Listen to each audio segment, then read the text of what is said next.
Member for Carleton.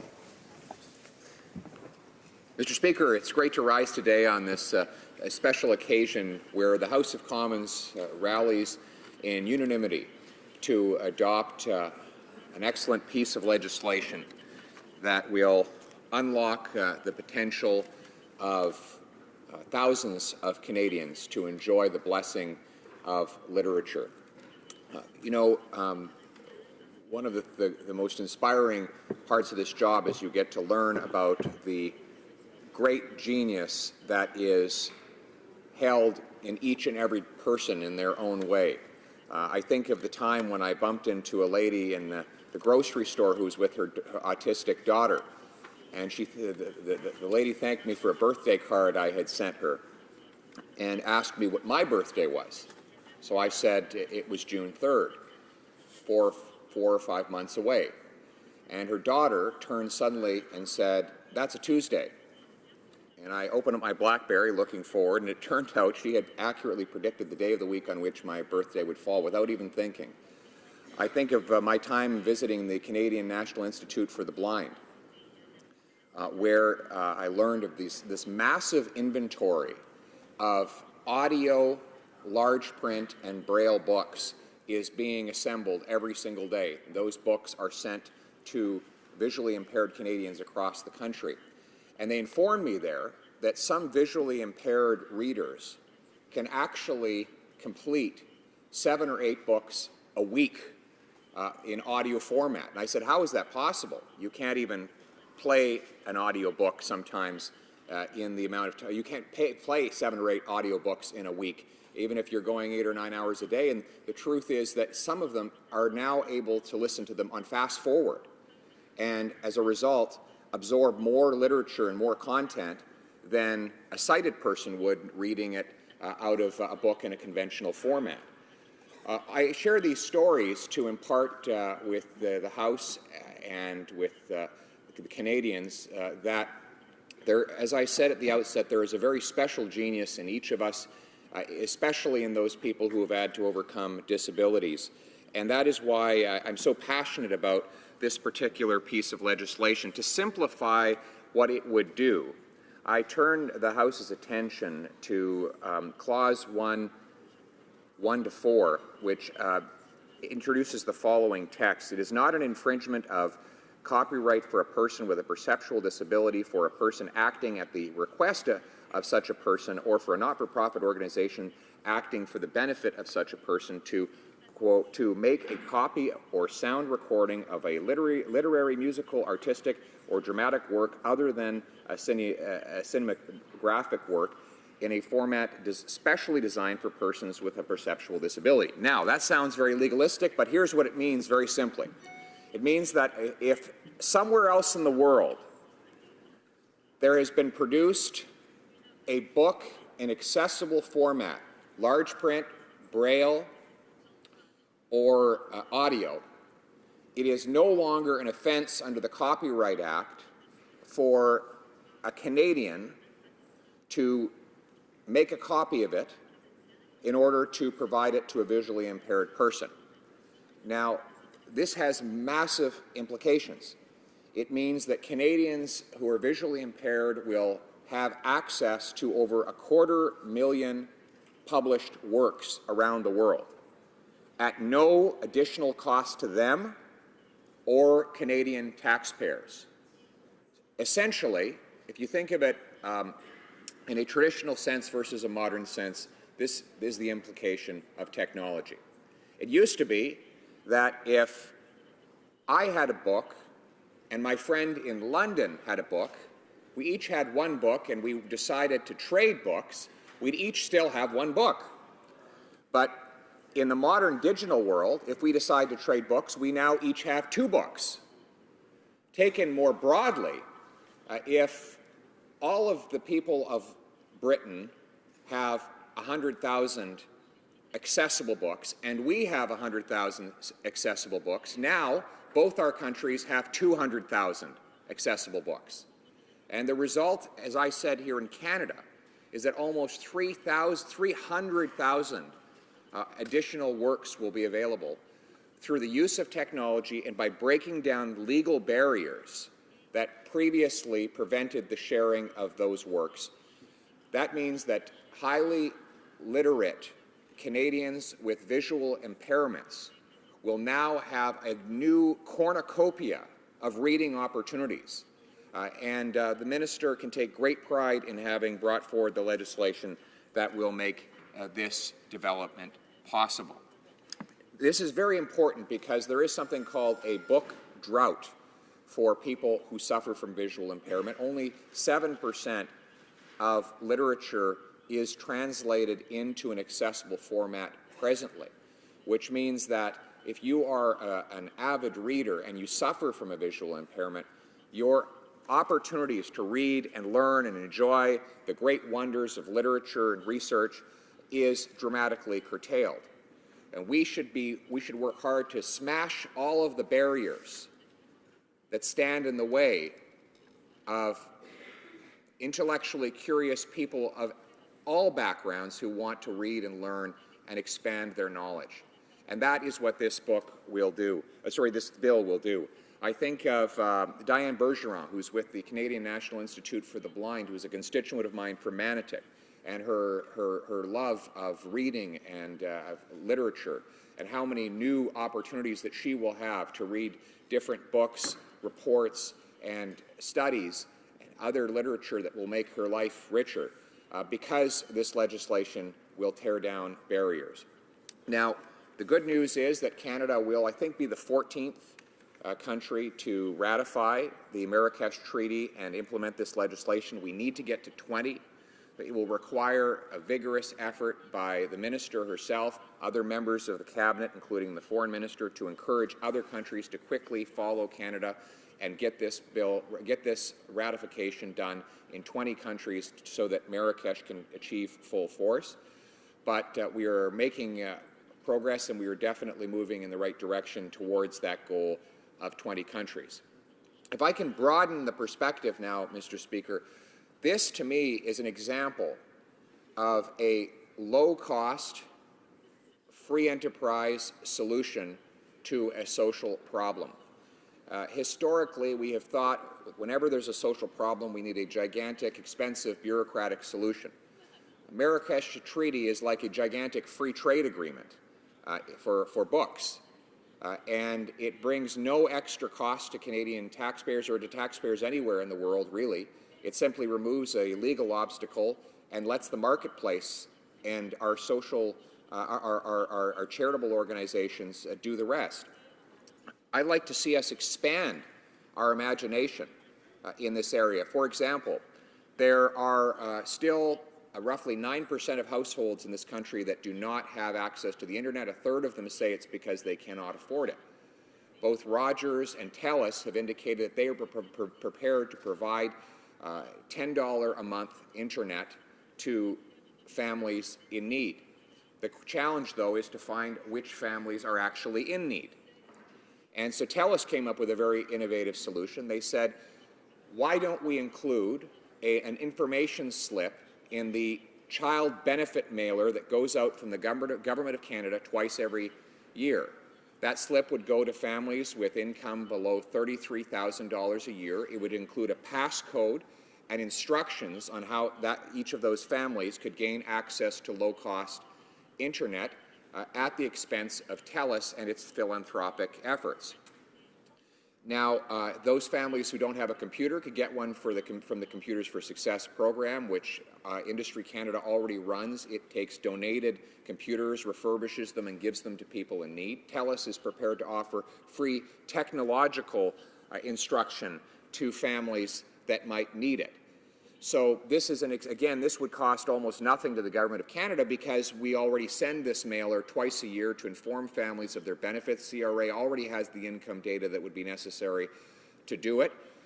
But at the same time, it would connect families in need with low-cost internet and ensure that every child has access to the internet when doing their homework. Imagine trying to do your homework today as a school child without access to the internet. All of your classmates would have access to the biggest library in the history of the world, and you'd be stuck with a few textbooks from school. So TELUS and Rogers and others are looking to solve these problems through philanthropic initiatives that cost almost nothing to Canadian taxpayers and rely on free enterprise as the engine of knowledge sharing, Mr. Speaker. I think of brilliant social entrepreneurs like Nick Narani, who came here as a highly successful advertising representative for McCann Erickson in Dubai. But when he came to Canada, he found it very hard being an immigrant to integrate into our economy. As a result, he ended up working for a long time and in minimum wage jobs, and eventually built a successful life here. But it took him a long time to get there. So what he's decided to now is build a business which has as its sole mandate to help immigrants to integrate into Canada before they even get here. And he provides online instruction on how best to rent a home, to get a job if you're a foreign-trained professional or tradesperson, how to get your license to work in a regulated occupation in Canada, so that when you land in Canada, you hit the ground running. He gets no funding from the Government of Canada or from any government, and he doesn't charge any amount to the immigrants that he's helping. So how does he pay for it? Well, he actually runs an advertising service. You see, he gets sponsorship from banks, and in exchange, those banks open up a bank account for the newcomer, which means that they get a future customer, and they get the potential to make a good return on their social investment by helping finance social integration for newcomers. The construction associations, mining industries, food processing companies all pay Mr. Narani as well, so that he can connect skilled future Canadian employees with their industries, and they can fill vacancies in their sectors. He then collects a very small fee in exchange for the service that he provides. So he's providing a social service directly to Canadian immigrants so that they can maximize their success when they arrive here on Canadian soil.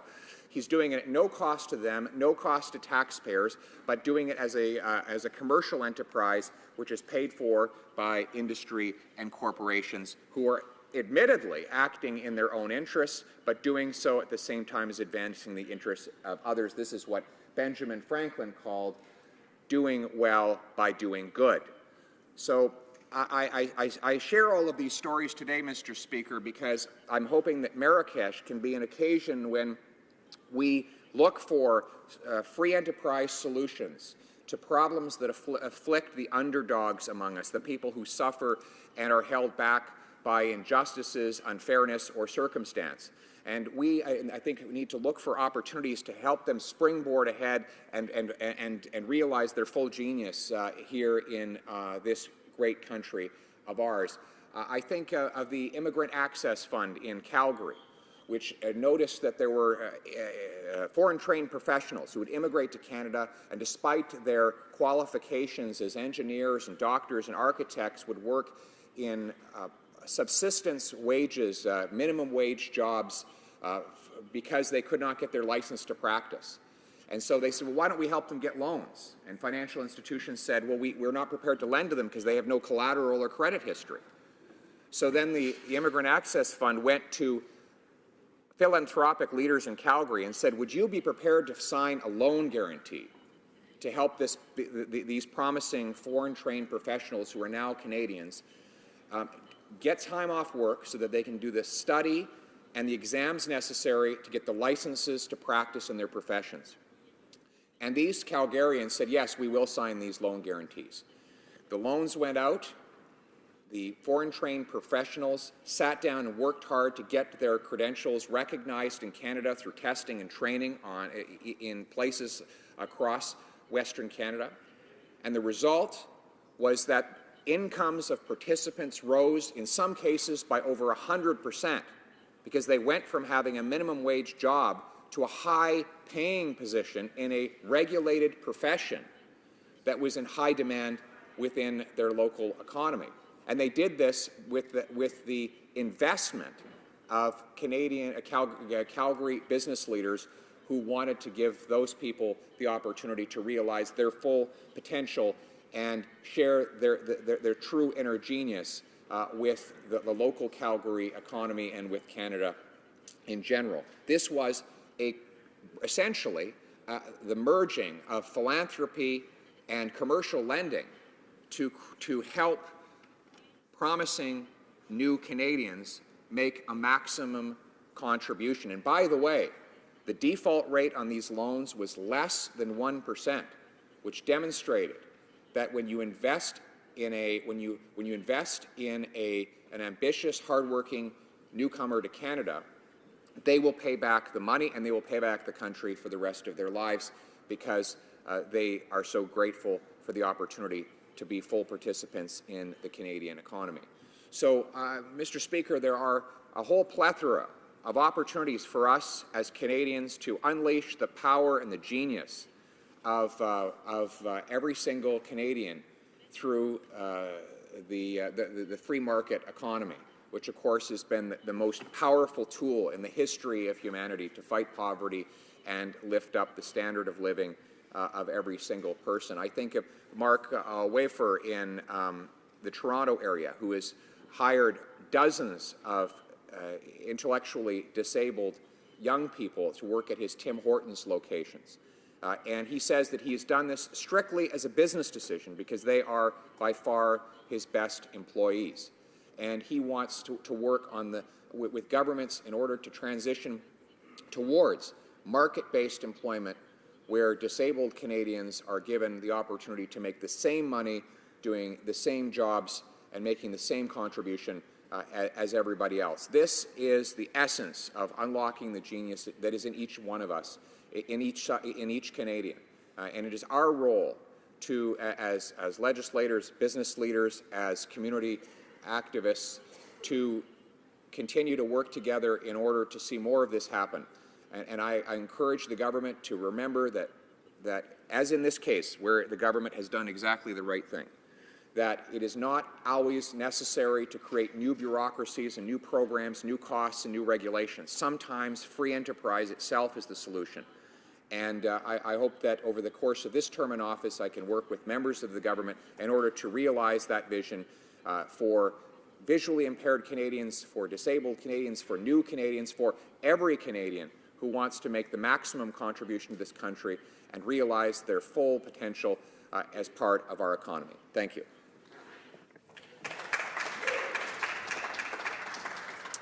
Questions and comments. Question commentaire. The honourable member for Mount Royal. Thank you very much, Mr. Speaker. And I want to congratulate the honourable member for Carleton on his excellent speech and, in fact, on his long-standing advocacy for this issue.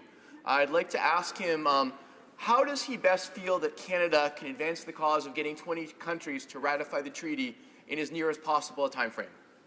Member for Carleton. Well, thank you to the member for the question. I think that obviously the minister will want to lead the file on behalf of the government and Parliament. I think at the same time, though, she'll probably marshal the support of the foreign minister and other members of the cabinet whose job it is to interact with foreign governments. I suspect the best way to do it would be to find the 7 countries that are closest to ratification and target diplomatic efforts at those 7 relentlessly until they do. And so, I know the official opposition would be delighted to participate in those efforts, and we look forward to seeing the leadership from the government on that effort. Thank you. Questions and comments. The honourable member for Timmins, James Bay. Thank you, Mr. Speaker. I listened with great interest to my colleague. The question before us in terms of updating and signing on to the Marrakesh Treaty is also a question of where we need to go in terms of copyright, where when we develop a copyright legislation framework in a rapidly changing technological environment, the laws that we put down one year can be superseded just by changes in technology around us. So we have to have fundamental principles that works that are being made available should not be made available if it's interfering with someone's commercial right, who would normally make them available, but also the provision to access works that would normally be considered under fair use provisions. And the issue of the technological protection measures that are given in our copyright legislation, the highest protection, superseding at times the right, for example, of researchers, sometimes innovators, certainly libraries, even if something is under a digital lock, not being able to break it so they can do a backup so that it could be utilized in another format. So I'd like to ask my honourable colleague, given the fact that we've recognized through this treaty that there should be a right for those to make works accessible to those with visual impairments, if we have to actually then consider some of the nuances of copyright overall so that other good public uses of copyright in terms of making accessible have to be considered, particularly for those with other disabilities, perceptual disabilities, for example, the hearing, and also in terms of whether or not it's applicable for research and whether it's applicable in terms of being able to save works that are under digital lock provisions. Honourable member for Carleton. I'm open-minded to those suggestions. I think the basis of the copyright restrictions of which the member spoke is the desire to protect the intellectual property of the creator and to ensure that there is some monetary benefit to the person who produced the product in the first place. This bill before the House right now gives a unique exemption to either individuals who have a visual impairment or organizations acting on their behalf. And I believe the bill is structured in a way so that it does not threaten the intellectual property or the copyright of creators. If that could be replicated in other areas to expand access for other people with other kinds of disabilities, I would welcome that. I can't claim that I have knowledge of how that would be done, but the member mentions people who have hearing impairments, and if there were something similar proposed for people in that predicament, I would be open-minded to supporting it, but I must confess that I would need to study it more before I could make a firm commitment. Questions and comments? The honourable member for Saanich Gulf Islands. Thank you, Mr. Speaker. And it seems that we're going to have widespread agreement across the various parties in this place that Bill C-11 is good and welcome, and that we want to see the Marrakesh Treaty ratified, and we want to make these changes to copyright to accommodate disabilities. But I did note that Michael Geist had made some proposals, and I wonder if the honourable member for Carleton had noticed those, about whether it would be, as he noticed, is a very good first step, but that our version of this is more restrictive than it needs to be, that the provision in the bill, for instance, for charging royalties is not something that's required under the Marrakesh Treaty. Another point that Michael Geist makes, and I'm assuming the honourable member for Carleton will know that he's I think, Canada's leading expert in this area, the whole digital world and copyrights and how they should be applied and how to avoid restrictive digital locks and so on. But he also mentions that the export exception currently does not apply to works that are commercially available, and that's another place that we might want to fine-tune. And I ask the honourable member if he's given any thought to those recommendations. The honourable member for Carleton.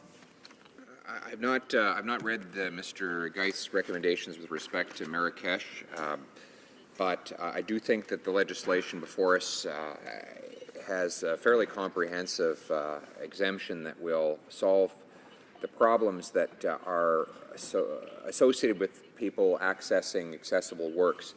And I point the member to page 1 of the explanatory notes of the Copyright Act changes. And as I said in my speech, it explains in this note that it is not an infringement of copyright for a person with a perceptual disability or a person or organizations acting on their behalf to make, quote, make a copy or sound recording of a literary, musical, artistic, dramatic work other than cinematographic work in format specially designed for persons with a perceptual disability. So I do believe that language is broad enough, but you know, I leave it to some of the lawyers to confirm whether or not that is the case. I've been working with members of the Canadian National Institute for the Blind. They seem to be happy with the way the bill is written and structured right now. I gather there will be opportunities for amendment. I would only caution that we should move quickly.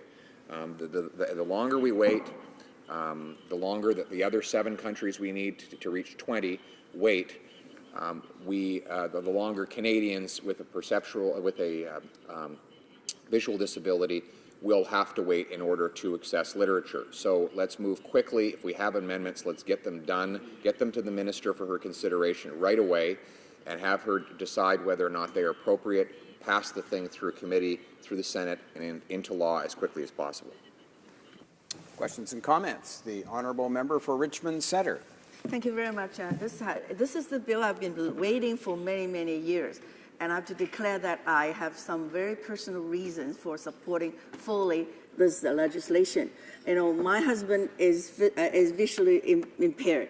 But through those years of his studies at the Regent College, we worked together. I was his research assistant, reading all his textbooks to him so that he could write his graduation paper and everything. And then also we were also asking the Crane Library of UBC a lot for really providing with all the research materials, and copyright is the #1 concern. And then also we've been trying to explore the internet these days to download audiobooks, because right now he cannot really read any print forms, but he's a highly intellectual person. For example, can even read, audio read the history of time. I guess many of us who have vision will not find it easy, but he is very keen. He can actually give you a lecture on that. So for people like my husband, for people who are highly intellectual and who would like to need that research tool, he's still working hard.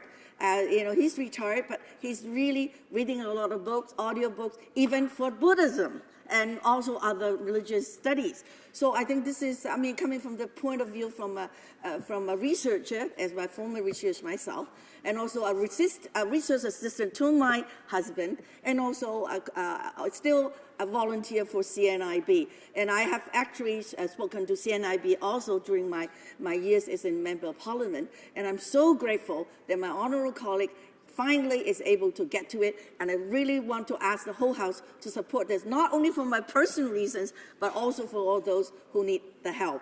There are excellent people out there who really are great and love books. Thank you very much. For Carleton. Well, thank you. And that's just another example of someone who will benefit from this, a prolific reader of literature who suffers from a visual impairment, but will now have access to over 250,000 new books and other publications in accessible formats like audio, large print, and Braille. If you've not been, Mr. Speaker, to the CNIB headquarters, it's worth a visit. There they have studios where radio personalities volunteer their time to go in and read books into the recording, and those books then are available in audio format formerly for Canadians, but now with the Marrakesh Treaty, they will be available to visually impaired people like the member's husband all around the world who will enjoy the magic of literature produced and recorded right here in a Canadian studio for an excellent organization, CNIB. Another good reason to support this bill. I commend the Minister, the government, and all members for supporting this. Thank you.